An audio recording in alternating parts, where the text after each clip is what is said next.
उडेरोलाल मां सिंधियाना news network के reporter Nitish Malhotra मौजूब Uderolal station में एहसास लाइब्रेरी में सिंधी अदबी संगत शाख उडेरोलाल स्टेशन पारां ईद मुशाइरो थी गुज़रियो।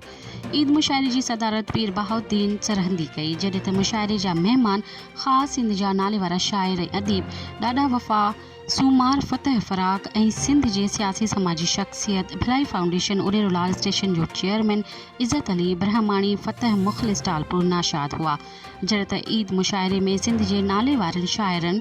एहसास मीरल सहतो, मंसूर लखारी, रिहान अबड़ो, फ़कीर सादिक ख़ासकेली, हाजी ग़ुलाम हैदर ख़ासकेली, पीर आफ्ताब अहमद, इलाई बख्श खोसो, अब्दुल गफूर छुट्टो,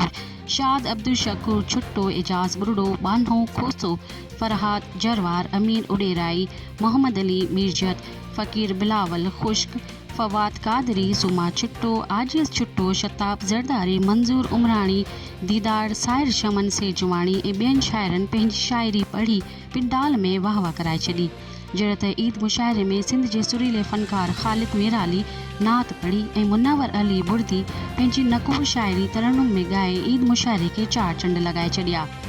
इन मौक़े ते शाइरनि ऐं अदीबनि सिंध हुकूमत ऐं सिंधी अदबी बोर्ड खां मुतालबो कयो त सिंधी अदबी बोर्ड तरफ़ां हटायल ढॻे वारो लोगो ॿेहर बहाल कयो वञे। इन खां अॻु आयल महिमाननि खे एहसास मीरल सहतो, अमीर उडेराई ऐं शाद शकूर छुट्टो अजरकूं पाराए, जॾहिं त आख़िर में एहसास मीरल सहतो आयल महिमाननि खे रिफ्रेशमेंट कराई।